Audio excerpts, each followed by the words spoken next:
Hello my dear students, welcome करता हूँ मैं भारत पंचाली और केमिस्ट्री गुरुजी अगेन आप सबका। तो टर्म 2 के फाइनल एग्जाम बिल्कुल सर पे आ चुके हैं और जो बच्चों की सबसे ज़्यादा रिक्वेस्ट की जा रही थी ना, तो 2-3 टॉपिक हैं और उनमें से एक है case study based question. But अभी इस वीडियो में आपको total 15 case study based question मिलेंगे। 15 में से 10 मैंने सोल्व कराए हैं, 5 आप लोगों के लिए खुद के लिए रख दिए। एक चीज़ मैं गारंटेड बोल सकता हूँ भाई साहब, A to Z आप सारे केस स्टडी बेस्ड क्वेश्चन कर सकते हो अगर आपने वन शॉट और प्रीवियस ईयर क्वेश्चन अच्छे से देख लिया। बेटा जी, हम 9-10 दिनों से फुल ऑन प्रिपरेशन कर रहे हैं, है ना। इन 9-10 दिनों में एक सिंगल डे भी मैंने स्ट्रैटेजी को मतलब चेंज नहीं किया, सिर्फ एक स्ट्रैटेजी बोली हुई है भाई, वन शॉट कर लो, शॉर्ट नोट्स कर लो, प्रीवियस ईयर क्वेश्चन कर लो, दैट्स ऑल। भाई साहब, अगर आप उसको 2x की स्पीड में देखते हो तो मुश्किल से 9-10 घंटे का मटेरियल है। अगर आप वो करके इनको करोगे ना भाई साहब, कोई क्वेश्चन ऐसा नहीं होगा जो तुम्हारा बच जाएगा। बस ध्यान से केस स्टडी पढ़ना, और हाँ, इन केस स्टडी को पढ़ के एक दो टॉपिक आपको नए भी सीखने को मिलेंगे तो बहुत हेल्पफुल होगा और चैप्टर दोबारा से रिवाइज हो जाएंगे। एंड बेटा जी, इन केस स्टडी को देख के अब मैं बोल सकता हूँ कि हाँ, अगर तुमने इन 7 दिनों साथ मिलकर पढ़ाई किया ना, तुम लोग 35/35 लेके आ सकते हो। चलो देखो, इन केस स्टडी को अच्छे से पढ़ो और कुछ भी डाउट्स हैं कमेंट सेक्शन आप लोगों के लिए खुला हुआ है, आप लोग बता सकते हो। और इस लेक्चर की पीडीएफ आपको मिल जाएगी टेलीग्राम चैनल पर, जो कि भारत पंचाल सर के नाम से है, लिंक डिस्क्रिप्शन में है, आप ज्वाइन कर सकते हो। चलिए एंजॉय कीजिए। तो चलिए स्टार्ट करते हैं। और ये जो केस स्टडी आया हुआ है भाई, ये सीबीएसई को ऑफिशियल सैम्पल पेपर में था, एक बार देख लेते हैं। और केस स्टडी में दोबारा बोल लूँगा, मतलब हुआ ज़्यादा है, इतना मुश्किल है नहीं, बस आपको थोड़ा सा डिटेल में पढ़ना है और आपके कंसेप्ट क्लियर होने चाहिए। मैं ये मान के चल रहा हूँ बेटा, आप लोगों ने सारे वन शॉट देख लिए, वो मस्ट है, और प्रीवियस ईयर क्वेश्चन भी कर लिए हैं, और आज से सैम्पल पेपर सीरीज को फोड़ने वाले हम लोग। तो चलिए, पहला केस स्टडी है आपके पास, पढ़ लेते हैं इसको अच्छे से। There are nuclear reaction constantly occurring in our bodies, but there are very few of them compared to the chemical reactions, and they do not affect our bodies much. All the physical processes that take place to keep a human body running are chemical processes. समझ रहे हो ना words को, कि जितने भी physical processes होते हैं जो हमारी बॉडी को मतलब रन करने के लिए रिस्पॉन्सिबल हैं, उनको हम केमिकल प्रोसेसेस बोल सकते हैं। Nuclear reaction can lead to chemical damage which the body में नोटिस और ट्राई टू फिक्स। जो न्यूक्लियर रिएक्शंस होती हैं वो क्या होती हैं भैया? केमिकल डैमेज करती हैं बॉडी के अंदर, और जब बॉडी को पता लगता है तो वो बॉडी कोशिश करती है कि यार इसको फिक्स करें, है ना। हमारी बॉडी भगवान ने मतलब फुर्सत में बनाई हुई है, ये एक फैक्ट है। बट एक हमारे दीक्षांत जी हैं, उनकी बॉडी को भगवान ने मतलब सारे देवताओं के साथ मिलकर अलग से बनाया। भाई ने 5 मिनट में 1000 रस्सियाँ टप दी। चलो कम टू द पॉइंट, ये टॉपिक से बाहर चले गए, अब इससे बाद नहीं जाऊँगा मैं। The nuclear reaction occurring in our body is radioactive decay. This is the change of a less stable nucleus to a more stable nucleus, है ना। Every atom has either a stable nucleus और an unstable nucleus depending on how big it is and on the ratio of protons to neutrons.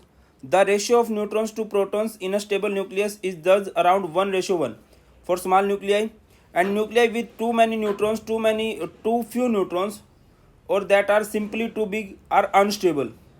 Getting my point? अगर कहीं पे neutron to the proton ratio 1:1 रहेगा तो उसको nucleus को हम लोग स्टेबल बोलेंगे, और कभी भी अगर ये रेशियो मैच नहीं कर रहा है तो उसको हम लोग बोल देंगे अनस्टेबल है। They eventually transform to a stable form through radioactive decay. और भाई साहब, वो किस फॉर्म में चले जाते हैं? एक स्टेबल फॉर्म में चले जाते हैं। Wherever there are atoms with unstable nuclei, जिनके भी अनस्टेबल न्यूक्लियाई होते हैं रेडिएक्टिव एटम्स बोलते हैं, there are nuclear reactions occurring naturally.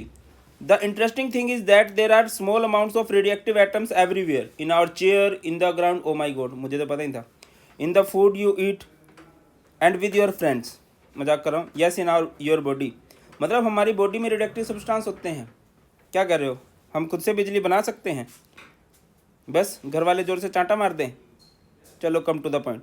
The most common natural radioactive isotopes in humans are carbon fourteen and potassium forty. Okay, chemically these isotopes behave exactly like stable carbon and potassium. Okay, for this reason the body uses carbon fourteen and potassium forty just like it does normal carbon and potassium, building them into the different parts of the cell without knowing that they are radioactive. In time, carbon-14 atoms decay to stable nitrogen atom, potassium-40 atoms decay to stable calcium atoms. Chemical in the body that relied on having a carbon-14 atom or potassium-40 atom in a certain spot will suddenly have a nitrogen और calcium atom. क्या कहना चाह रहा है कि carbon 14 potassium 40 तो होते हैं बट वो अनस्टेबल है, तो वो स्टेबल फॉर्म की तरफ जाएंगे। कार्बन 14, अब आप ये देखो कि 14 मास किसका होता है, दैट इज ऑफ नाइट्रोजन, है ना। Such a change damage the chemical, normally such change are so rare that the body can repair the damage और filter away the damaged chemicals. Okay there are, अच्छा ये तो एक ही बात थी, इतने बड़े पैसेज को पढ़ गया मैं। आगे बढ़ते हैं, नेक्स्ट है the natural occurrence of carbon 40 decay in the body is the core principle behind carbon dating. ठीक है, as long as a person is alive and still eating every carbon 14 atom that decay into a nitrogen atom is replaced on average with a new carbon 14 atom. समझ रहे हो मेरी बात, कि जब तक इंसान जिंदा है, खाना खाता रहेगा, तो उसका जो कार्बन 14 एटम है वो कन्वर्ट होता रहेगा एक स्टेबल नाइट्रोजन एटम के अंदर। But once a person dies he stop replacing the decaying carbon 14 atoms, slowly the carbon 14 atom decay to nitrogen without being replaced, so that there is less and less carbon 14 in a dead body. The rate at which carbon 14 decay is constant and follows first order kinetics. Very good. It has half life of nearly 6000 years. So by measuring the relative amount of carbon 14 in a bone, archaeologists can calculate when the person died.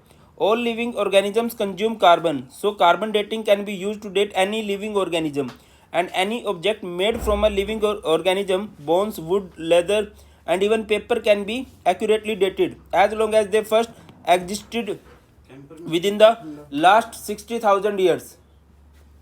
This is all because of the fact that nuclear reaction naturally occurring in living organism. और source है इसका the text book chemistry, कुछ और है, ठीक है ना। तो भाई साहब एक बात बोलूं कि आप कोई भी केस स्टडी बेस्ड क्वेश्चन कर सकते हो, बस उसको ध्यान से पढ़ना है और आपके बेसिक क्लियर होने चाहिए। बेसिक कब क्लियर हो गए, एक भारत पंचाल सर करके हैं, उनके वन शॉट देख के सेल्फ प्रमोशन कर रहे हो। Come to the point, why is carbon 14 radioactive while carbon 12 not. Atomic number दोनों का 12 है, आप सबको पता है रेडियोएक्टिव। बेटा बस स्लोली पढ़ना, 10 से 15 मिनट इसके लिए बचा के रखना। बाकी अगेन आज हम लोग इस पर डिस्कस करने वाले हैं कि आप लोगों ने पेपर किस तरह से अटैम्प्ट करना है, केस स्टडी को किस तरह से देखना, सभी क्वेश्चन हम लोग देखेंगे, डोंट वरी। तो भाई साहब कार्बन 14 पे आ जाते हैं। कार्बन 14 कार्बन 12, अब इन दोनों का एटॉमिक नंबर अगर 6 है तो नंबर ऑफ प्रोटॉन्स कितने रहेंगे बेटा इनके पास, 6। न्यूट्रॉन इसके पास कितने होंगे, mass minus atomic number is number of neutron, that is 8, and इधर कितने रहेंगे बेटा 6। अब ये इसका न्यूक्लियस है, ये इसका न्यूक्लियस है, और हम लोग लिख चुके हैं कि न्यूक्लियस कब स्टेबल होता है, जब 1/1 होता है ना। प्रोटॉन टू द न्यूट्रॉन का जो रेशियो होता है 1/1 हो तो वो स्टेबल होता है, लिखा भी गया है। Very nice. Carbon 14 and carbon 12 have same number of protons but different number of neutrons. As carbon 14 atoms has more neutrons than proton in its nucleus, therefore its nucleus becomes unstable and show radioactivity. अगले question की तरफ बढ़ते हैं वो bro. Researchers have uncovered that the youngest known dinosaur bone dating around 65 million years ago. How was the age of this fossil estimated? आपको पता है भाई किस बेस पे डेट की जाती है, पता।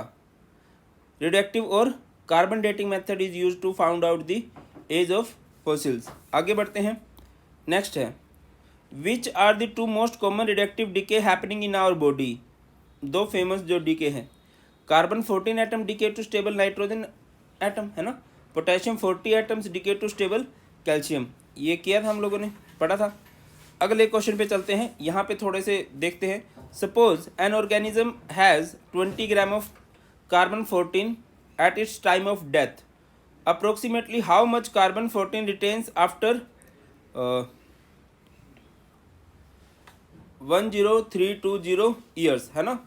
कि एक भाई साहब हैं, भाई साहब नहीं मतलब एक ऑर्गेनिज्म है, जब वो मरे तो उनकी बॉडी में 20 ग्राम कार्बन 14 था, वो धीरे धीरे कन्वर्ट तो हो रहा है, ठीक है। अब आप ये बताओ कि 10,320 सालों के बाद उसके अंदर कितना कार्बन 14 बचेगा। तो थोड़ा सा है, अच्छा सा क्वेश्चन है।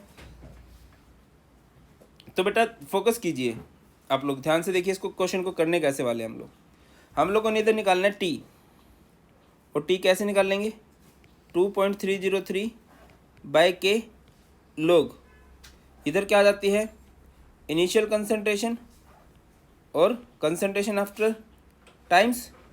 अब के निकाल लो पहले तो। अब के कैसे निकाल लोगे आप लोग, के का फॉर्मूला यूज कर सकते हो हाफ लाइफ के लिए 0.693 बाय टी हाफ, और टी हाफ इन्होंने कितना बोला था, इनका टी हाफ होता है 6000 ईयर्स, गिवन है क्वेश्चन में, आप लोग देख भी सकते हो। तो 0.693 बाय 6000, जब आप इसको सिंपल आउट करोगे तो कुछ ना कुछ आएगा, वो उधर आप के पुट कर दोगे, तो ये 2.303 बाय के की value that is 0.693 by 6000, by का 6000 ऊपर चला जाएगा, और ये log R naught by R T है ना, और टाइम कितना दिया उन्होंने 10,320 साल, इधर इसको पुट कर दोगे बेटा, एंड इसके बाद सिंपल आउट कर लोगे। कैसे ही होगा, जब आप इस सारे को सिंपल आउट करोगे तो कितना आ जाएगा यहाँ से, इस सारे को जब सिंपल आउट करोगे तो यह आएगा 0.517। अब ये लोग है इधर चला जाएगा, इधर मल्टीप्लाई में है, इधर जाके डिवाइड हो जाएगा, ये क्या हो जाएगा एंटी लोग, एंड एंटी लोग ऑफ 0.517 दिया ही हुआ है आपको, हो जाएगा कि नहीं। बस थोड़ा सा देखो बेटा, कैलकुलेशन पे टाइम इसीलिए नहीं लगा रहा हूँ क्योंकि वीडियो को लंबा नहीं बनाना है, वीडियो जल्दी आपको देने के लिए ही मैं अपना फेस नहीं दिखा रहा हूँ, कुछ फिर इनको मर्ज करना पड़ेगा, अगेन टाइम कंज्यूमिंग होगा। मैं सोच रहा हूँ कि जल्द से जल्द आप तक वीडियो पहुँचे। आगे बढ़ते हैं, नेक्स्ट क्वेश्चन है ब्रो, कभी कभी आगे बढ़ते हैं। Approximately how old is a fossil with 12 gram of carbon 14 if its initially possessed 32 gram of carbon 14? आसान है ना, इससे आसान क्या ही होगा ब्रो। आपको निकालना है इधर से टाइम, टाइम का फॉर्मूला क्या होगा 2.303 by K log R note यानी initial concentration R T after times 2.303 के वही 0.693 बाय टी हाफ क्या था यार 6000 था, और इधर लोग इनिशियल कंसंट्रेशन कितनी है इसकी, इनिशियल थी 32 बाय में 12, बेटा जी सिंपल आउट कर लोगे। मैं दोबारा बोल रहा हूँ, प्लीज़ वन शॉट देख लेना, प्लीज़ प्रीवियस ईयर क्वेश्चन देख लेना, आपको कोई क्वेश्चन मुश्किल नहीं लगेगा भाई। मतलब अब तो मुझे पहली बार ऐसा है कि मुझे कॉन्फिडेंस आ रहा है कि तुम लोग अगर सही से पढ़ के जा रहे हो ना, तुम फोड़ के आ जाओगे। हाँ, किसको फोड़ के आएंगे, एग्जामिनर को। आगे बढ़ते हैं, नेक्स्ट क्वेश्चन। ये दीक्षांत जी ने सब्जी खिंडा दी थी, so sorry. Concentration dependence of rate is called differential rate equation. Integrated differential equations give relationship between directly measured experimental data that is concentration at different times and rate constant. आपको भी पता है कि जो रेट होती है वो concentration पे डिपेंड करती है, ठीक है, एंड इसको डिफरेंशियल रेट इक्वेशन बोलते हैं। The integrated rate equation are different for the reaction of different reaction order. The first order reaction has a rate constant 1.15 into 10⁻³ per second. चलो ब्रो क्वेश्चन पे आते हैं। How long will 5 gram of this reactant take to reduce to 3 gram. तो कितना ही आसान है, आप इसको सॉल्व कर लोगे। टी का फॉर्मूला क्या हो जाएगा 2.303 by K log R naught by R T. R naught मतलब इनिशियल, आर टी मतलब आफ्टर टाइम। 2.303 के रेट कांस्टेंट आपको दिया हुआ है 1.15 इंटू 10⁻³ बेटा। इधर लोग इनिशियल कंसंट्रेशन कितनी है 5, और कहाँ तक रिड्यूस करनी है 3 ग्राम तक। कर दो ना भाई बबलू, कर दो, वैल्यू दे ही रखी होगी। आगे बढ़ते हैं, और प्लीज़ लोग 1 to 10 याद रख लो भाई। बार बार मुझसे बच्चे पूछते हैं कि सर लोग टेबल गिवन होगी कि नहीं। सीबीएसई स्पेशली बोलता है कि लोग टेबल नहीं दी जाएगी। लोग 1 to 10 याद रख लो। वैसे डाटा गिवन होता है, वैल्यूज आपको गिवन होती है, बट फिर भी मैं आपको बोलूँगा लोग 1 to 10 याद ही रख लो। CUET का एग्जाम देने जाना है, जेई का एग्जाम देने जाना है, नीट का एग्जाम देने जाना है, तो पता भी होना चाहिए ना कुछ। अगला क्वेश्चन है, under which conditions a biomolecular reaction is kinetically first order reaction. देखो यहाँ पे मजाक कर दिया। अब first order kinetically first order वाला कहीं पे फंडा डिस्कस नहीं किया। यहाँ पे आपके खुद के कंसेप्ट क्लियर होने चाहिए। आपको पता है बायोमोलिकुलर रिएक्शन किसे कहते हैं, जिसमें बेटा 2 रिएक्टेंट पार्टिसिपेट करते हैं, और वो फर्स्ट ऑर्डर की कब हो सकती है। For example A+B give C है। अगर इनमें से एक रिएक्टेंट जो हो बहुत ज़्यादा एक्सेस में हो जाए, ठीक है ना, और एक स्मॉल अमाउंट में रहे, तो रेट किस पे डिपेंड करेगा कमेंट सेक्शन में बता देना, ए और बी में से रेट किस पे डिपेंड करने वाला है। अगला क्वेश्चन है calculate the half life of the reaction. इसका हाफ लाइफ निकालना है। First of all half life किसे कहते हैं? It is the time in which half of the reactant reduced. T half का फॉर्मूला क्या होगा भाई? टी हाफ इज 0.693 बाय के। अब 0.693 बाय में के दैट इज 1.15 इंटू 10⁻⁻3। इसको सिंपल आउट कर लोगे, बता देना आंसर। अगला है derive integrated rate equation for rate constant of a first order reaction. भाई कर लोगे ना, वन शॉट में बहुत अच्छे से कराया है। अरे सर कराया है, दोबारा करा दो ना, बहुत टाइम कंज्यूमिंग हो जाएगा बेटा। यहाँ पे मैं उन चीज़ों पे फोकस कर रहा हूँ जो चीज़ें बिल्कुल नहीं कराई हैं। मैं बार बार बोल लूँगा, हर केस स्टडी बेस्ड क्वेश्चन के साथ बोल लूँगा कि भाई साहब प्लीज़ प्लीज़ वन शॉट देख लो, प्रीवियस ईयर क्वेश्चन कर लो। मैंने तुम्हें पहले बोला कि अगर तुम मुझे गन पॉइंट पे लेके बोलोगे ना कि सर बताओ कैसे तैयारी करनी है, 2 दिन बचे हैं, मैं स्टिल वही बोलूँगा कि भाई प्रीवियस ईयर क्वेश्चन कर लो और वन शॉट कर लो। चलो आगे बढ़ते हैं। नेक्स्ट क्वेश्चन है for a chemical reaction R gives P variation in ln R versus time T plot is given, predict the order of reaction. भाई साहब ये जो है ये अगर ये R होता ना, सिर्फ कंसंट्रेशन R होता और टाइम T होता तो ये होती जीरो ऑर्डर की रिएक्शन, बट ये ln R है तो ये कौन से ऑर्डर की रिएक्शन है भाई? ये हमारे पास फर्स्ट ऑर्डर की रिएक्शन है। और फर्स्ट ऑर्डर के लिए K की वैल्यू क्या रहेंगी? K का फॉर्मूला क्या होता है? मोल पर लीटर की पावर 1 - n पर सेकंड। मोल पर लीटर की पावर 1 - n यानी फर्स्ट ऑर्डर की है, तो इसकी यूनिट क्या रहेंगी ब्रो? पर सेकंड हो जाएगी। कमेंट सेक्शन बताओ अगर ये जीरो ऑर्डर होता तो क्या होता। अच्छा ये आंसर साथ में दे रखे हैं भाई, बाद में कर भी लेना आप लोग अपने फ़ायदे के लिए। Very nice. अच्छा तुम्हें ये लग रहा होगा कि सर बार बार केमिकल काइनेटिक्स क्यों आ रहा है? ये मत सोचना सिर्फ केमिकल काइनेटिक्स है, आगे जाके चेंज भी होगा, बट क्योंकि एग्जामिनर बोर्ड वाले जो हैं वो केमिकल काइनेटिक्स को बहुत ज़्यादा दे रहे हैं, दैट्स वाई। ठीक है। The rate of reaction is proportional to the concentration of reactant. जो रेट ऑफ रिएक्शन होती है वो कंसंट्रेशन ऑफ रिएक्टेंट पे डिपेंड करती है। Hydrogenation of ethene result in the formation of ethane. The rate constant के for the reaction was found to be 2.5 into 10⁻⁻15 per second. ठीक है।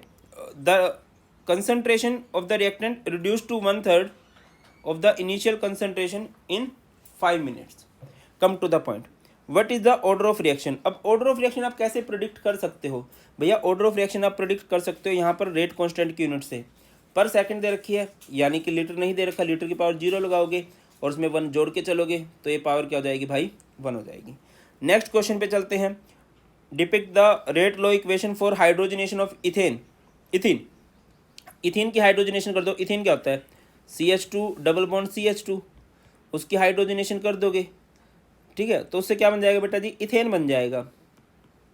ठीक है। अब कम टू द पॉइंट बात ये है कि ये रिएक्शन फर्स्ट ऑर्डर की है, यानी कि इनमें से किसी एक पे डिपेंड करेगी।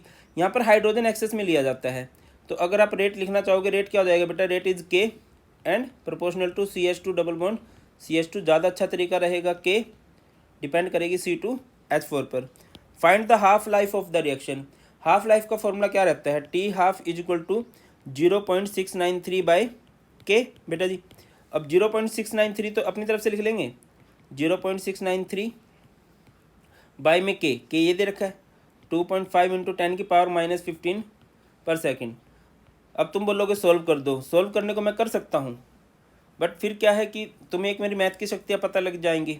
एक बड़ा पॉइंट ये है, इसीलिए मैं सॉल्व नहीं कर रहा हूँ। अरे भाई इस क्वेश्चन को सॉल्व करने में मेरे को 10 मिनट लग जाएंगे, इसीलिए मैं कह रहा हूँ खुद से सॉल्व कर लेना। What will be the rate constant of the reaction after 5 minutes. देखिए रेट कांस्टेंट आप लोगों को निकालना है, तो कैसे निकालिएगा? टी का फॉर्मूला क्या होता है भाई? टी इज 2.303 बाय के log R0 बाय RT। अब उन्होंने बोला 5 मिनट के बाद 2.303 बाय के तो हमें निकालना ही है। log R0 इनिशियल कंसंट्रेशन कितनी मान लोगे? 1, और उसके बाद 5 मिनट के बाद वो कितनी बजाती है? 1/3 यानी 1/3 को ऊपर ले जाओगे, तो ये 2.303 बाय के इधर आ जाएगा log 3 और इसको सिंपल आउट कर लोगे, है कि नहीं। log 3 की वैल्यू पुट कर दोगे भाई। प्लीज़ बार बार बोल रहा हूँ, 1000 बार बोल रहा हूँ कि प्लीज़ log 1 to 10 वैल्यू याद रख लो। आगे बढ़ते हैं। व्हाट विल बी, अच्छा हो गया है। Find the slope of the curve in the reaction. Slope of curve निकालना है आप लोगों ने। तो भैया क्योंकि फर्स्ट ऑर्डर की है और फर्स्ट ऑर्डर के लिए ग्राफ कुछ इस तरह से बनता है, ठीक है ना, कुछ इस तरह से। और इधर स्लोप क्या रहता है, स्लोप रहता है बेटा जी इधर माइनस के।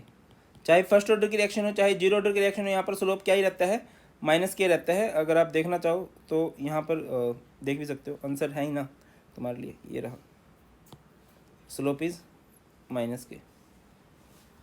आगे बढ़ते हैं नेक्स्ट क्वेश्चन। अच्छा ये क्वेश्चन मतलब बहुत रेयर चांसेस है कि आ जाए, इलेक्ट्रोकेमिस्ट्री में एक डिलीटेड से टॉपिक है, बट फिर भी हम लोग एक बार ट्राई कर लेते हैं, कोशिश कीजिएगा आप लोग भी समझने की। क्वेश्चन है कुछ सॉरी बैकग्राउंड म्यूजिक के लिए हमारे सर जो हैं वो सोफे पे बैठे हुए हिल रहे हैं, दैट्स वाई आ गई होगी। The cell constant is usually determined by measuring the resistance of cell containing a solution whose conductivity is already known. अगर आपको कभी सेल कांस्टेंट निकालना है तो आप सेल कांस्टेंट कैसे निकाल सकते हो, उसकी रेजिस्टेंस पता करके, और आपको उसकी कंडक्टिविटी पहले से पता है, तब आप सेल कांस्टेंट निकाल सकते हो। For this purpose we generally use KCl solution whose conductivity is known accurately at various concentration and at different temperature. Consider the resistance of a conductivity cell filled with 0.1 molar KCl solution is 200 watt. If the resistance of the same cell when filled with 0.02 molar KCl is 420 watt, conductivity of 0.1 molar KCl solution is 1.2 Simon meter inverse. What is the conductivity of 0.02 molar KCl solution. अब आपको conductivity निकालनी है भाई। शायद आप लोगों को एक चीज़ तो पता रहेगी, क्या मैं आपको बताता हूँ। देखिए शायद आप लोगों ने किया होगा, रेजिस्टेंस होता है, रेजिस्टेंस क्या होता है, रो और इधर L/A। और अगर आपने G निकालना हो इधर से, G मतलब G का मतलब होता है कंडक्टेंस, तो ये क्या हो जाएगा 1/रो A/L। 1/रो क्या होता है बेटा, 1/रो is conductivity that is kappa, और A/L क्या होता है, cell constant that is G star, और यहाँ से G।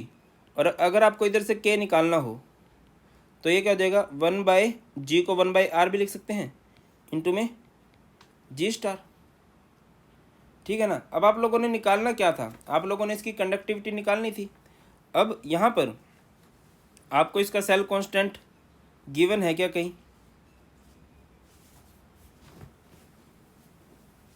रेजिस्टेंस तो गिवन है ना, रेजिस्टेंस कितना गिवन है 0.02 मोलर KCl सॉल्यूशन की 420 है। देखो बेटा क्या है भाई, कंडक्टिविटी निकालने का फॉर्मूला क्या रहेगा, kappa is G star by R। अब देखो G स्टार इधर गिवन नहीं है, G स्टार हमारे नहीं मतलब पंजाब का एक सिंगर था क्या, जिंदा होगा बेचारा कहीं ना कहीं। तो भाई G स्टार आप यहाँ से निकाल सकते हो। G स्टार आप कैसे निकाल सकते हो, यहाँ से देखो देखो कप्पा का फॉर्मूला क्या है, kappa is G star by R, है ना। G स्टार आपको निकालना है तो कप्पा इंटू में R कर सकते हो, इज G स्टार। अब कप्पा आपको किसी के लिए गिवन है क्या, कंडक्टिविटी आपको गिवन है बेटा 1.29, ठीक है। और 0.1 मोलर KCl के लिए आपको रेजिस्टेंस भी गिवन है दैट इज 200। तो ब्रो इसको सिंपल आउट कर लोगे, यहाँ से आपका G स्टार आ जाएगा और इस G स्टार की वैल्यू पुट कर दोगे तो आपका आंसर आ जाएगा भाई, ठीक है। थोड़ा सा ट्रिकी क्वेश्चन था, बट हाँ आप इस तरह का न्यूमेरिकल भी सीख चुके हो। अगले क्वेश्चन की तरफ बढ़ते हैं bro. What will happen if the conductivity of what will happen to the conductivity of cell with the dilution? अगर आप किसी सॉल्यूशन को डाइल्यूट करते हो तो उसकी कंडक्टिविटी पे क्या फर्क पड़ता है। तो याद रखिए बेटा, on dilution conductivity always decreases. Why the conductivity decreases at dilution, because on dilution number of ions per unit volume that are charge carrier decreases. जो चार्ज कैरियर होते हैं पर यूनिट वॉल्यूम वो डिक्रीज हो जाते हैं, मतलब इस वॉल्यूम के अंदर अगर मैं डाइल्यूशन बढ़ा दूंगा भाई बह जाएंगे, वो आयंस कम रह जाएंगे। आगे बढ़ते हैं next. What is the nature of cell constant of a conductivity cell. Cell constant तो कांस्टेंट ही होता है ना भाई, and cell constant is L by A, है ना, लेंथ बाय एरिया। और जो लेंथ होती है कंडक्टर की, एरिया जो होता है वो फिक्स रहता है। तो देखिए क्या लिखा गया है, the cell constant of a conductivity cell remains constant for a cell as it only depends on distance between the electrodes and their area of cross section.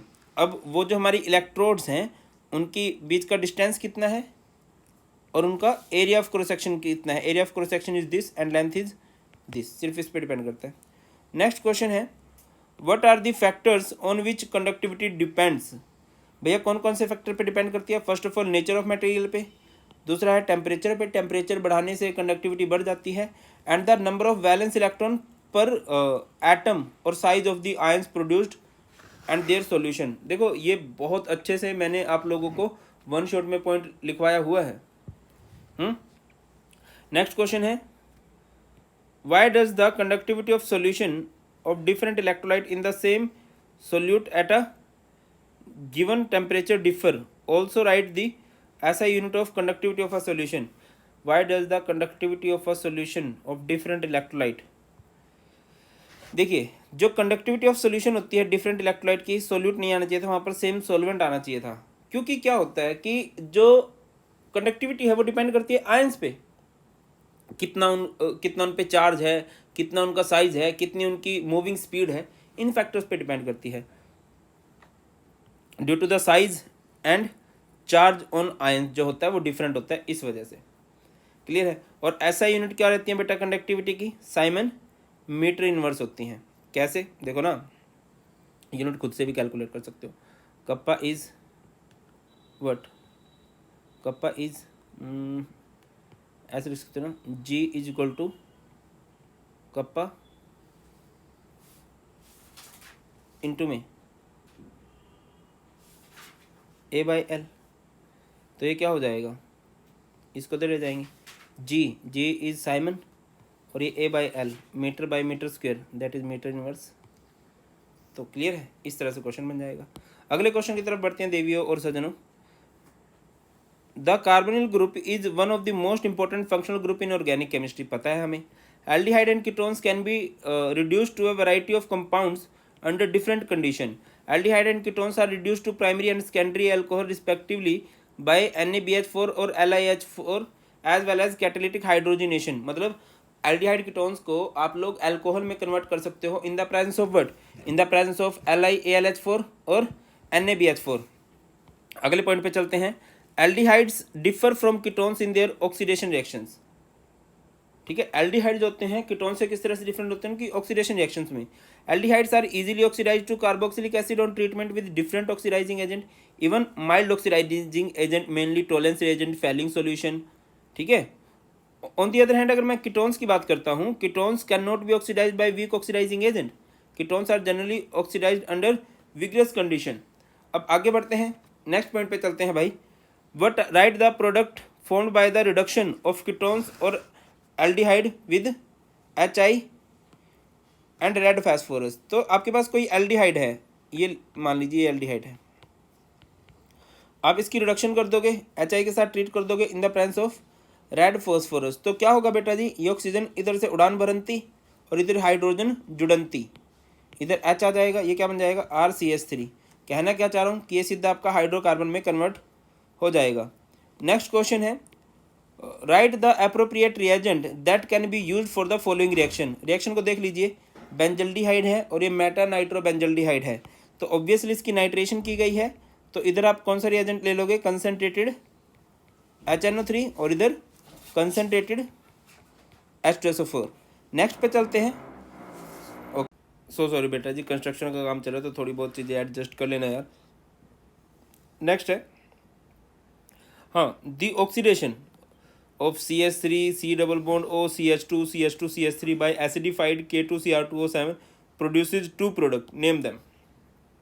अब देखो ये कीटोन है, जब आप इसकी ऑक्सीडेशन करोगे ना ब्रो, तो देखो मैं इधर लिख देता हूँ यार, अभी तक मैंने कुछ भी करवाया नहीं है ना, कुछ ऐसे करके है CH3 C double bond O CH2 CH2 CH3 in the presence of K2Cr2O7 है।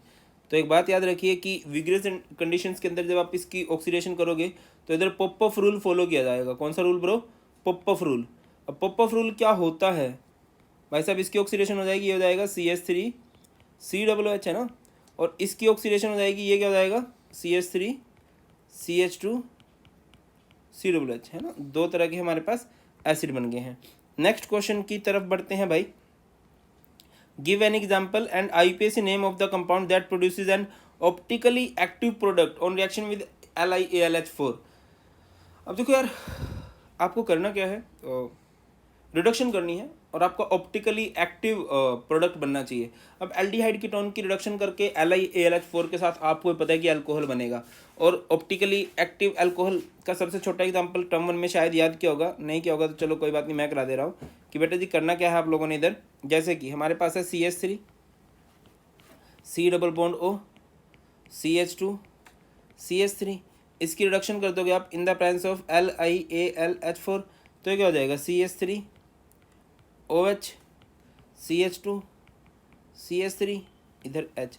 अगर आप लिखना चाहो तो ऐसे भी लिख सकते हो CH3 C OH H C2H5। क्या ये ऑप्टिकली एक्टिव है? तो इसका आंसर है yes.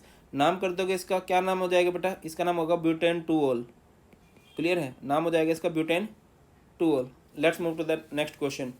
Identify X and write the IUPAC name in the following reaction. आपको X का पता लगाना है और ये बताना है कि IUPAC नेम क्या होगा इसका।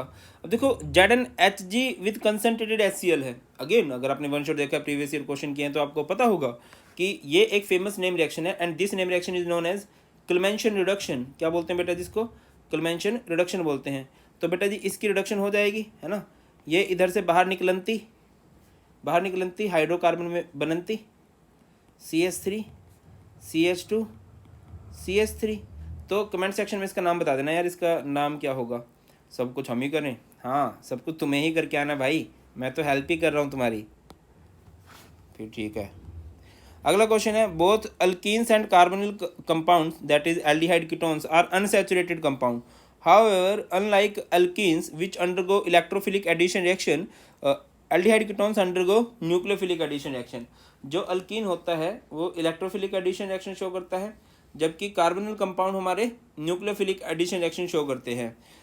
Greater the number of alkyl group attach to the carbonyl, greater is the electron density on carbonyl group, thus it lower the attack of nucleophile and result in decrease in its reactivity। आपको पता है कि जब carbonyl group पे ज़्यादा number of क्या लगे हो, ज़्यादा नंबर ऑफ वो लगे हो यार, अल्काइल ग्रुप लगे हो, तो इलेक्ट्रॉन डेंसिटी बढ़ जाती है और उसकी रिएक्टिविटी कम हो जाती है।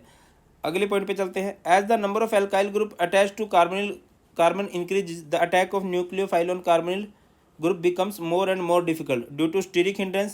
Therefore, due to the presence of two bulky groups, the addition of nucleophile is hindered and hence ketones are less reactive than aldehyde। बहुत फेमस बात है, आपको पता भी है। Complete the reaction bro. आपके पास एक अल्कोहल है और आपसे उसने कीटोन बनाना है। ये हमारे पास साइक्लोहेक्सेनोल है। इससे आप कीटोन कैसे बना सकते हो बेटा जी? इधर PCC यूज करके। नेक्स्ट क्वेश्चन है, name the electrophile produced in the reaction of benzene with benzoyl chloride in the presence of anhydrous AlCl3। Benzene की रिएक्शन करवानी है विद बेंजोइल क्लोराइड, बेंजीन की रिएक्शन करवानी है with benzoyl chloride. It is benzene and it is benzoyl chloride. This reaction is known as benzoylation, है ना। और in the presence of anhydrous AlCl3 ये रिएक्शन होती है बेटा। तो मैं आपको बताता चलूँ कि इलेक्ट्रोफाइल मतलब क्या होगा। इलेक्ट्रोफाइल मतलब जो पॉजिटिव लवर हो, ठीक है ना। तो यहाँ पर बेंजीन CO जो पॉजिटिव रहेगा वो हमारे पास क्या है भाई? इलेक्ट्रोफाइल है, ठीक है ना। और इसको क्या बोलते हैं? बेंजीन CO पॉजिटिव को it is known as benzoylinium, benzoylinium cation. आगे बढ़ते हैं भाई। नेक्स्ट है हमारे पास,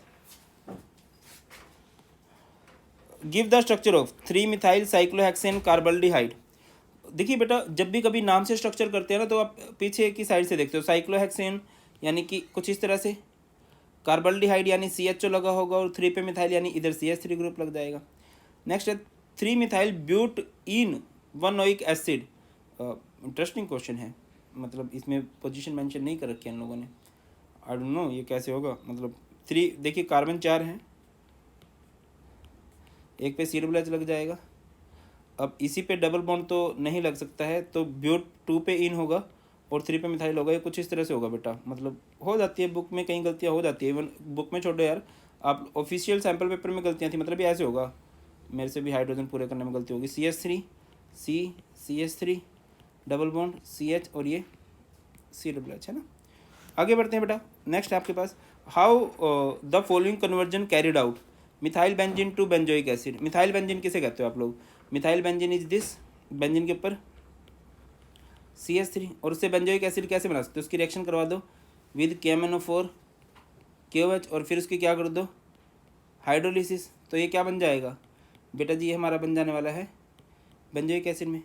नेक्स्ट है प्रोपेनॉन टू प्रोपीन। बेटा प्रीवियस ईयर कन्वर्जन की मैंने अलग से वीडियो बना रखी है, तो अगर आप उसको देखते हो तो क्या है, propanone CH3 C double bond O CH3, तो पहले आप इसकी क्या कर दो रिडक्शन LiAlH4 के साथ, तो ये क्या बन जाएगा, CH3 CH OH CH3, और फिर इसको रिएक्शन करा दो विद कंसनट्रेटेड H2SO4, तो ये क्या हो जाएगा, CH3 C है ना, CH डबल बॉन्ड CH2, बन गया प्रोपीन इस तरह से।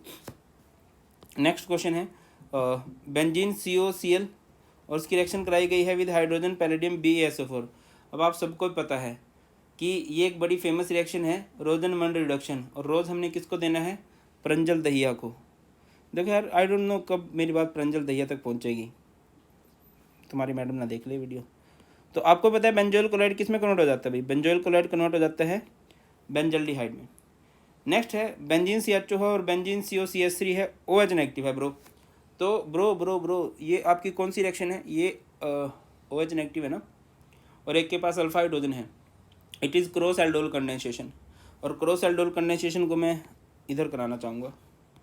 एक तरफ है बेंजीन CHO है ना, और एक तरफ है CHO था, और एक तरफ है acetophenone, benzene C double bond O CH3, तो यहाँ से ये चीज़ बाहर बेसिक मीडियम है ना, तो ये क्या हो जाएगा, benzene CH double bond CH C double bond O benzene, cross aldol में इस तरह से कर दोगे आप लोग, क्लियर है। आगे बढ़ते हैं, नेक्स्ट क्वेश्चन है कभी कभी मेरे दिल में ख्याल आता है कि पेपर इजी आ जाए तो हमारी लाइफ बन जाए। चलो आगे बढ़ते हैं, नेक्स्ट क्वेश्चन है, मुझे बिल्कुल भी नहीं लगता कि यार ये आ सकता है, क्योंकि सरफेस केमिस्ट्री अगर हम सैम्पल पेपर में देखते हैं तो 3 मार्क्स का है, और 5 नंबर की इज्जत भाई को नहीं दी जानी चाहिए, but let's see. Solid surface has the tendency to attract and retain the molecule of the phase with which it comes in contact. These molecules remain only at the surface and do not go deeper into the bulk. The process in which molecular species are accumulated at the surface rather than in the bulk of a solid or liquid phase is termed as adsorption. The boundary which separates the two bulk phases is called surface or interface.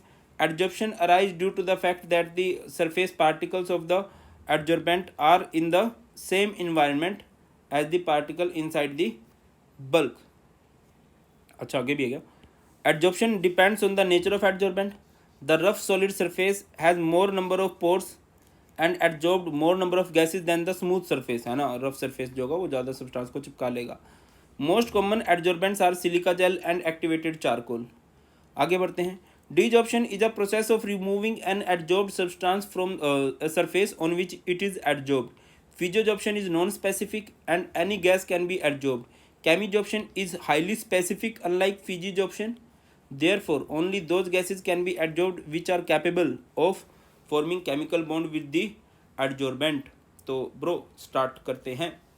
पहला question ये रहा आपकी screen पर, What is the correct order of gases H2, SO2, CH4 on the same mass of silica gel? At the same temperature and pressure. अब देखिए gases के चिपकने का जो ऑर्डर रहता है वो डिपेंड करता है उनके क्रिटिकल टेम्परेचर पे। Higher the critical temperature of a gas greater is the amount of gas absorbed, therefore the increasing order of critical temperature and extent of gas absorb it. देखिए जो pure gases होती है ना उनका critical temperature बहुत कम होता है, जैसे हाइड्रोजन है इसका 33.2 है तो ये सबसे कम चिपकेगी। SO2 का क्रिटिकल टेम्परेचर बहुत ज़्यादा है तो ये बहुत ज़्यादा चिपकेगी। आगे बढ़ते हैं next, which type of interaction are present between adsorbate and adsorbent in physical adsorption. इनके बीच में कौन सा होता है बेटा, वीक बॉन्ड होते हैं, फिजिकल बॉन्ड होते हैं। In physical adsorption the interaction between adsorbate and adsorbent are van der Waals forces. Next question है, why does physisorption decreases with increase in temperature. Weak bond है ना, और वीक बॉन्ड जो होते हैं वो टेम्परेचर बढ़ाने के साथ साथ क्या हो जाते हैं भाई, वीक होते चलते हैं। Physisorption is an exothermic process है ना, hence rising temperature shift the equilibrium backward and physisorption decreases. आगे बढ़ते हैं, why is adsorption always exothermic. इसका सिंपल सा आंसर ये होता है कि adsorption takes place by the accumulation of adsorbed substance on the surface of accumulation of adsorbate on the surface of adsorbent, ठीक है। और इसकी वजह से क्या होता है, which cause decrease in surface energy and this surface energy convert into heat, that's why ये ज़्यादा अच्छा आंसर रहेगा। बाकी बुकिश लैंग्वेज भी यूज कर सकते हो, when a gas is adsorbed on the surface of solid its entropy decreases. आपको पता है जब पार्टिकल पास पास आते हैं एंट्रोपी घट जाती है। Now delta G is delta H minus T delta S for the process to be spontaneous free energy change delta G must be negative, ठीक है। and T delta S is negative, delta G can be negative only if delta S has sufficiently high negative value, hence adsorption is always exothermic। क्या कहना चाहते हैं मैं बताता हूँ। आपको पता है delta G is equal to क्या होता है, delta H minus T delta S है ना। और भाई साहब आपको पता है कि जब एडजॉर्प्शन होती है तो डेल्टा S क्या रहेगा, डेल्टा S मतलब कम हो रहा है, पार्टिकल पास पास आ रहे हैं तो इसकी वैल्यू क्या हो जाती है बेटा जी, इसकी वैल्यू नेगेटिव हो जाती है। और जब इसकी वैल्यू नेगेटिव होगी तो ये ओवरऑल पॉजिटिव हो जाएगा यहाँ से। और स्पॉन्टेनियस प्रोसेस में डेल्टा जी क्या होता है, नेगेटिव।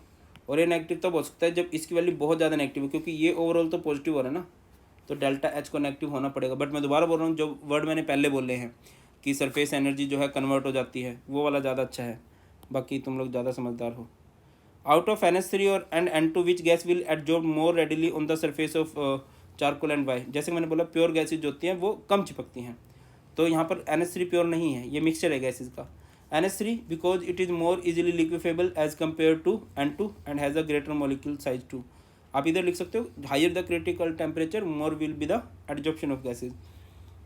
नेक्स्ट क्वेश्चन है, give an example where physisorption changes to chemisorption with rise in temperature, explain the reason for change।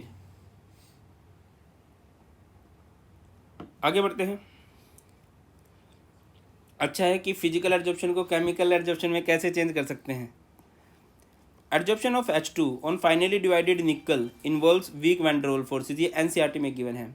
When temperature is increase hydrogen molecule dissociate into hydrogen atom, form chemical bond with the metal atoms at the surface. क्या कहना चाह रहे हैं कि initially क्या होता है कि हाइड्रोजन के जो मॉलिक्यूल्स हैं वो निकल पे चिपकते हैं फिजिकल बॉन्ड से, बट जैसे जैसे टाइम बीतता है भैया वो बॉन्ड क्या होता चलता है, स्ट्रॉन्ग होता चलता है और वो केमिकल एडजॉर्प्शन हो जाती है। आगे बढ़ते हैं। Next, why does the white precipitate of silver halide becomes colored in the presence of diiosine। क्या होता है भाई, eosine dye gets adsorbed on the surface of white precipitate of silver halide making it colored। eosine एक die होती है जो silver halide पे चिपकेगी और उसको क्या बना देगी ब्रो, कलर्ड बना देगी। तोबा तोबा तोबा सर, प्लीज मत गाया करो। Amines constitute one of the most important class of organic compound. अच्छा सारे इंपॉर्टेंट है, अच्छा दिख नहीं रहा होगा ना, मुझे भी कम कम दिख रहा है, बट कोई नहीं, मैं जो बोल रहा हूँ उससे समझ लेना, क्योंकि इन द एंड क्वेश्चन तो खुद से ही करने हैं। Amines are alkyl or aryl derivative of ammonia formed by the replacement of one or more hydrogen atoms. Alkyl derivatives are called aliphatic amines and aryl derivatives are known as aromatic amines, है ना। Aliphatic अगर alkyl है तो aliphatic amine कहलाएगा, और अगर aryl है तो एरोमेटिक कहलाएगा। अगला है both aliphatic and aromatic primary amines can be prepared by the reduction of nitro compounds catalytically with H2 in the presence of active metal. अगला है the presence of aromatic amines can be identify by performing dye test. Aromatic amines को आप die test से check कर सकते हो, है ना, मतलब ये अच्छा है आपके लिए। Aniline is the simplest example of aromatic amine. It undergoes electrophilic substitution reaction in which NH2 group strongly activate the aromatic ring through delocalization of lone pair of electron of nitrogen atom. Aniline undergo electrophilic substitution reaction at ortho and para position. NH2 group becomes the center of high electron density. Thus NH2 group is ortho and para directing powerful activating group. चलो कोई बात नहीं, questions पे आते हैं। Question है propyl amine reacts with which reagent to form an alkali soluble product. Alkali में घुलने वाला प्रोडक्ट प्रोपाइल अमाइन कब बनाता है? प्रोपाइल अमाइन आपको पता है CH3 CH2 CH2 NH2, है ना, और इसकी रिएक्शन कर दोगे Cl SO2 बेंजीन के साथ, तो क्या ही हो जाएगा बेटा, ये चीज़ यहाँ से बाहर निकल जाएगी। ये क्या बन जाएगा C3H7 NH SO2 बेंजीन, और ये अगर इसके पास हाइड्रोजन है तो ये सोल्यूबल अल्कली होगा। अगला क्वेश्चन है नेक्स्ट आपके पास, why is the geometry of amine is pyramidal. Amines की ज्योमेट्री पिरामिडल क्यों होती है? अमाइंस को आप कुछ ऐसे बनाते हो, हाइब्रिडाइजेशन तो इसकी sp3 है, तो भैया क्योंकि इसके पास एक लोन पेयर प्रेजेंट है, दैट्स वाई इसकी ज्योमेट्री क्या होगी भैया, पिरामिडल होगी, trigonal pyramidal. Next, which compound is produced by the oxidation of aniline with K2Cr2O7 और H2SO4। K2Cr2O7 एंड H2SO4 जो होते हैं ना बेटा, स्ट्रॉन्ग ऑक्सीडाइजिंग एजेंट होते हैं। फिनॉल में भी यूज़ किया था आप लोगों ने, बट अभी अमाइंस की बात करें तो अमाइंस की जब आप रिएक्शन कर दोगे इन the presence of K2Cr2O7 H2SO4, तो ये क्या हो जाएगा भाई, it is known as benzoquinone. अगले क्वेश्चन पे चलते हैं।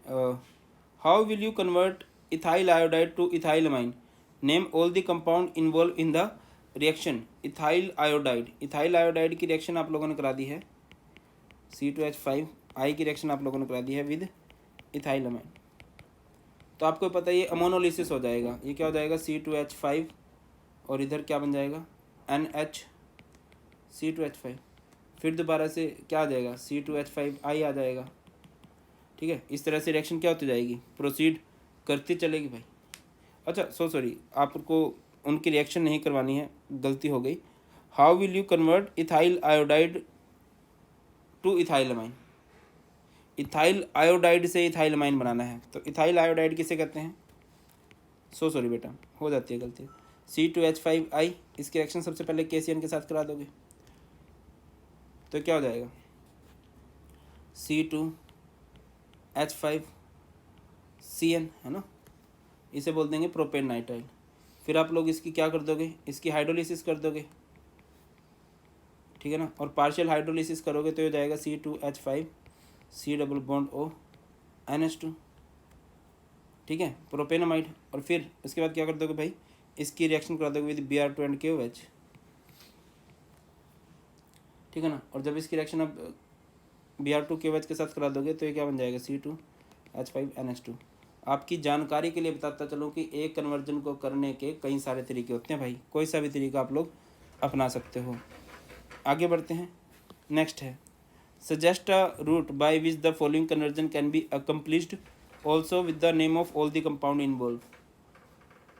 ये बेंजीन CONH2 है, ओके ओके, बेंजीन में नहीं है, साइक्लोहेक्सेन है ये, है ना,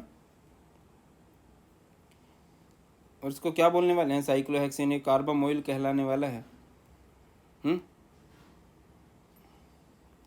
ये आपके पास क्या है, साइक्लोहेक्सेन है, और इधर है C double bond O NH2। तो सबसे पहले तो क्या कर दो, इसकी रिडक्शन कर दो, सॉरी होफमैन ब्रोमाइड डिग्रेडेशन कर दो विद Br2 एंड KOH या NOH, तो ये क्या बन जाएगा साइक्लोहेक्सेन, और इधर बन जाएगा NH2। फिर इसकी रिएक्शन करा दो आप लोग विद वट, इसकी रिएक्शन करा दो with CH Cl3 and 3 KOH के साथ, तो ये क्या बन जाएगा, ये बन जाएगा, यहाँ पर ये नहीं आएगा, ये बन जाएगा NC, ठीक है ना। और NC की अब रिडक्शन कर दो भाई, ये कन्वर्जन हम पहली बार कर रहे हैं टर्म 2 वालों में। ये हो जाएगा NH और ये हो जाएगा CH3, ठीक है ना। आगे बढ़ते हैं। Unlike thermodynamics, where the concern is expressed in the change of reaction without considering the intermediate state or time, in which kinetics,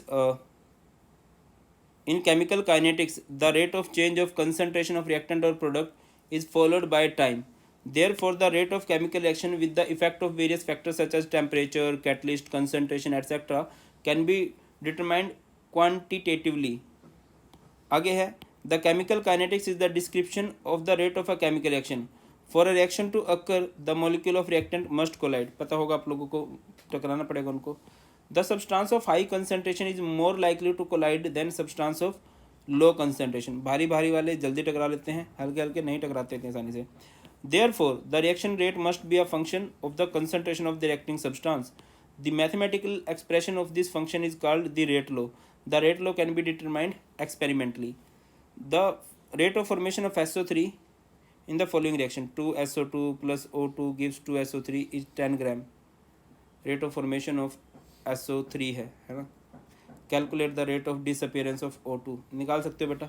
यहाँ से आप लोग सबसे पहले तो एक्सप्रेशन दे दोगे, -1/2 d SO2 by dt is equal to -1/1 dO2 by dt is equal to +1/2 d SO3 by dt. आपको क्या गिवन है, रेट ऑफ फॉर्मेशन, यानी कि आपको गिवन है DSO3 by d T value given है. कितनी गिवन है बेटा, 10 ग्राम पर सेकंड. अच्छा, बड़ा गंदा एग्जांपल है. तो अब आपको निकालना क्या है, आपको निकालना है rate of disappearance of O2. तो O2 को और SO3 को कंपेयर कर दो, -1/1 DO2 by d t is equal to +1/2 DSO3 by d t. तो 2 को उधर ले जाएंगे तो ये 2 है ना, इधर आ जाएगा. सॉरी, आपने ये तो निकालना ही है ना, इसको 2 को इधर ही रखेंगे. तो आपको DSO3 by d T value पता है 10 और 1/2 है, तो ये कितना देगा, 5 ग्राम पर सेकंड. क्लियर है. अगला क्वेश्चन है, the rate constant of the reaction 2H2O2 gives 2H2O plus O2 is 3 × 10⁻³ minute inverse. The rate of reaction will be 2 × 10⁻m पर सेकंड है, वैसे कि मोलर पर सेकंड होना चाहिए. At what concentration of H2O2. आपको रेट कांस्टेंट दे रखा है, रेट ऑफ रिएक्शन भी दे रखी है, आपको कंसंट्रेशन ऑफ H2O2 निकालना है. तो आपको भी पता है दैट की रेट को आप लोग कैसे लिखोगे. अच्छा, यहाँ से आइडिया लगा सकते हो ना, ये फर्स्ट ऑर्डर की रिएक्शन है तो रेट आप लोग निकाल लोगे. रेट का फॉर्मूला क्या हो जाएगा, K(R⁻1). रेट ऑफ रिएक्शन कितने दे रखे बेटा इन्होंने, रेट ऑफ रिएक्शन इज 2 × 10⁻⁻4 है ना. K रेट कांस्टेंट कितना दे रखा है, 3 × अरे कितना दे रखा है भाई, गलती होगी ना. चलो, रेट इज K और यहाँ पे रिएक्टेंट की पावर 1. बेटा यूनिट से पता लग जाता है कौन से ऑर्डर की है. अगर ये 0 ऑर्डर की होती है तो इसकी पावर 0 बनाते, बाकी फर्स्ट ऑर्डर की है. तो रेट कांस्टेंट कितना है ब्रो, इधर कहाँ गया, हाँ रेट कांस्टेंट है 3 × 10⁻³ और रेट कितना दे रखा है आपको, रेट यानी रेट ऑफ रिएक्शन कितना दे रखा है, 2 × 10⁻⁻4. तो यहाँ से कंसंट्रेशन ऑफ रिएक्टेंट निकल सकती है कि नहीं, ठीक है. तो बेटा ये क्या आ जाएगा, कंसंट्रेशन ऑफ रिएक्टेंट इधर और ये 2 × 10⁻⁻4 और ये 3 × 10⁻³ -3 से तो -3 कैंसिल हो जाएगा, तो ऊपर 10⁻⁻1 बचेगी और ये 0.666 है ना. इसको आप लिख सकते हो 6.66 × 10⁻⁻2 आई गेस है ना. बाकी देख लेना यार, है ना, क्या ही है. आगे बढ़ते हैं. क्या करें, सिली मिस्टेक हो गई. सिली मिस्टेक ये हो गई कि हमने इसको मिनट्स में लिया है और इसको सेकंड्स में लिया है. क्षमा चाहता हूँ, उस मिनट वाले को सेकंड में कन्वर्ट कर लेना, उसके बाद आंसर आ जाएगा. नेक्स्ट क्वेश्चन है भाई, the rate for formation of C for the reaction given below is 2.2 into 10⁻³ मोल पर लीटर पर मिनट। और क्या है ये, 2a + b gives c। What is the value of -dA/dt, the rate of formation of C. पहली तो बात है आप इस डाटा को लिखो, 2a + b gives c -1/2 dA/dt equal to -1/1 dB/dt equal to +1/1 dC/dt। आपको किसके बारे में पता है, प्लस dC/dt के बारे में आपको पता है। कितना दे रखा बेटा आपको, 2.2 इंटू 10⁻³ मोल पर लीटर पर मिनट है ना। अब आपको वैल्यू किसकी निकालनी है, अब ये dC/dt पता आपको वैल्यू निकालनी है -dA/dt की, तो इन दोनों को कंपेयर कर दो, -1/2 dA/dt इक्वल टू +1/1 dC/dt। बेटा 2 को उधर ले जाओ तो -dA/dt और ये 2 dC/dt आ जाएगा। अब 2 dC/dt कितना है, 2.2 इंटू 10⁻³ तो ये कितना आ जाएगा 4.4। ठीक है। अगला है, how is the rate law different from law of mass action. Rate law और लॉ ऑफ मास एक्शन में डिफरेंस क्या है बेटा। देखिए दोनों में ही क्या होता है कि जो रेट ऑफ रिएक्शन होती है वो डिपेंड करती है on the concentration of reactant. ठीक है।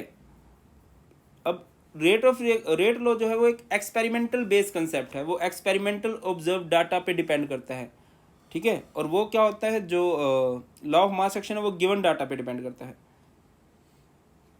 लिखा गया है, rate law states that the rate of reaction depends upon the concentration terms of reactant that is observed experimentally.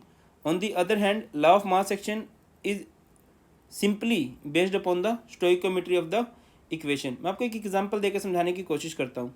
जैसे कि आपको एक रिएक्शन दे रखी है, ए + बी गिव्स प्रोडक्ट, है ना। आपको इसकी रेट ऑफ रिएक्शन लिखनी है, तो रेट ऑफ रिएक्शन आप कैसे लिख सकते हो, a की पावर a b की पावर b। ये कौन बोलता है, लोमा, लॉ ऑफ मास एक्शन। और अगर मैं रेट लॉ के लिए अकॉर्डिंग करना चाहूँ इस डाटा को, तो रेट लॉ पहले मुझसे पूछेगा भाई हमें ये बताओ एक्सपेरिमेंटल डाटा कितना है, कितना एक्चुअल में यूज हो पाया। मान के चलो इसका अल्फा और इसका बीटा, तो ये क्या कर देगा, a की पावर अल्फा b की पावर बीटा। बेटा ये गिवन डाटा पे डिपेंड करता है लॉ ऑफ मास एक्शन, जो गिवन कोफिशिएंट होंगे, स्टोइकोमेट्रिक कोफिशिएंट होंगे, उसी को पावर बना देगा, और ये एक्सपेरिमेंटल डाटा पे डिपेंड करेगा। नेक्स्ट क्वेश्चन है, okay, why does the rate of any reaction generally decrease during the course of the reaction. देखो बेटा जो रेट ऑफ रिएक्शन होती है वो डिपेंड करती है on the concentration of reactant. अब आपको पता है जैसे जैसे रिएक्शन प्रोसीड करती है, आपको पता होगा, देखिए जैसे ये है, ये हमारी कंसंट्रेशन वर्सेस टाइम का अगर मैं ग्राफ बनाऊं, तो बेटा जो रिएक्टेंट है वो टाइम के साथ डिक्रीज करता है, प्रोडक्ट टाइम के साथ इंक्रीज करता है। अब रेट डिपेंड करती है कंसंट्रेशन ऑफ रिएक्टेंट पे, है ना। अब टाइम के साथ रिएक्टेंट कम होता जा रहा है, that's why rate of reaction भी डिक्रीज होती चलती है। नेक्स्ट क्वेश्चन है हमारे पास, डिफाइन रेट ऑफ रिएक्शन। अच्छा बहुत ज़्यादा बच्चों को ये लग रहा होगा कि मैं बहुत जल्दी बोल रहा हूँ, बेटा एग्जाम टाइम है और मैं मान के चल रहा हूँ कि यार हो जाएगा, ठीक है, दैट्स वाई थोड़ा सा जल्दी, भाई तुम पढ़ के आए हो, ये चीज़ें तुम्हें पहले से पता है, दैट्स वाई मैं थोड़ा जल्दी बोल रहा हूँ। तो देखिए rate of reaction is change in concentration of reactant और प्रोडक्ट पर यूनिट टाइम, इसी को बोलते हैं। और यूनिट क्या होती है इसकी, मोल पर लीटर की पावर 1 - n पर सेकंड। बाकी ये रेट ऑफ रिएक्शन की यूनिट नहीं होती हैं, ये रेट कांस्टेंट की यूनिट होती हैं। रेट ऑफ रिएक्शन की यूनिट हमेशा फिक्स होती हैं, और वो कितनी होती हैं भाई, मोल पर लीटर पर सेकंड। क्या करें, बुक में हो जाती हैं गलतियाँ, जी हाँ हो जाती हैं। Why does rate of reaction not remains constant through out the reaction process. अभी बताया तो, क्योंकि थ्रू आउट द प्रोसेस तो कंसंट्रेशन ऑफ रिएक्टेंट सेम नहीं रहेगी, ठीक है ना, और वो चेंज होते जा रहे तो रिएक्शन भी। लिखा भी गया है, the rate of reaction depends on the concentration of the reactant as the reaction proceeds to forward direction the concentration of reactant decreases, ठीक है ना, और इसी वजह से वो भी डिक्रीज होती चलती है। नेक्स्ट क्वेश्चन है भाई, क्वेश्चन की तरफ ध्यान दीजिएगा।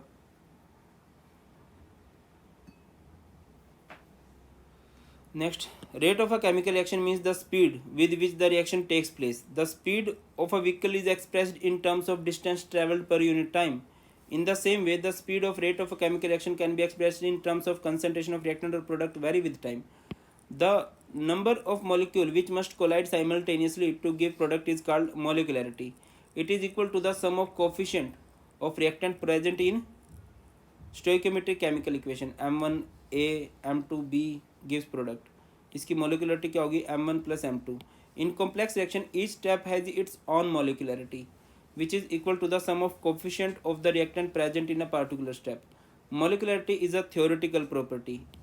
Its value is any whole number. Number of concentration term in which rate of reaction depends is called order of reaction. Sum of power of concentration term present in the rate equation is called order of reaction. ये पता है आप लोगों को, order and molecularity, है ना. In simple reaction, order and molecularity are same. In complex reaction, order of the slowest step is order of overall reaction. This step is known as rate determining step. Order is an experimental property. Its value may be 0, fractional or negative. अगला question है, express the rate of following in terms of ammonia. आपको ammonia की terms में इसको express करना है. Rate को कैसे लिखोगे भाई? अमोनिया की टर्म्स में rate is -1/2 DNS3 by dt. Clear है ना. अगला है, why does the rate of a reaction not remains constant throughout the reaction process. आपको पता है क्यों कांस्टेंट नहीं रहेगी भाई? क्योंकि कंसंट्रेशन ऑफ रिएक्टेंट पे डिपेंड करती है, और कंसंट्रेशन ऑफ रिएक्टेंट जो है वो टाइम के साथ डिक्रीज होती चलती है. ये एक बड़ा रीजन है. For a reaction A + B gives P, the rate law is given by K 1 की पावर A की पावर 1/2 B की power 2. What is the order of this reaction? आप खुद से बता सकते हो इसका ऑर्डर क्या होगा बेटा. Order is sum of power. Next है, for the reaction A gives B, the notes of the reaction become 3 times, okay, when the concentration of is increased by 9 times. The note नहीं होगा, rate होगा. rate of reaction becomes 3 times when the concentration of A is increased by चलिए इस question को देखते हैं. for the reaction A gives B, the rate of reaction becomes 3 times when the concentration of A is increased by 9 times. what is the order of reaction? बहुत ही simple सा question है यार, है ना. और इस तरह क्वेश्चन बन सकते हैं, थोड़ा ट्रिकी है. The rate of reaction becomes 3 times when the concentration of A is increase by 9 times. यानी कि जो इनिशियल रेट है R = K A की पावर n कर दोगे. जो न्यू रेट है वो 3 times है. जब आपने कंसंट्रेशन को कितना बढ़ा दिया? 9 times बढ़ा दिया. ठीक है ना. इसको बोल दो इक्वेशन नंबर 1, इसको बोल दो इक्वेशन नंबर 2. तो इनको कंपेयर कर दो. 3R/R = K 9A की पावर n बाय में K A की पावर n. K से K कैंसिल और ये R से R कैंसिल, तो ये 3 है ना. और ये क्या हो जाएगा बेटा? ये हो जाएगा 3 = 3 की पावर A से कैंसिल होकर 3 की पावर 2n हो जाएगा. ठीक है, बेस सेम है तो इसकी पावर 1 है. ये 2n = कितना हो जाएगा? 2n = 1. और यहाँ से n = कितना हो जाएगा? 1/2. 1/2 is the order of reaction. आगे बढ़ते हैं. नेक्स्ट क्वेश्चन है बेटा जी आपके पास. For the reaction 2N2O5 gives 4NO2 + O2.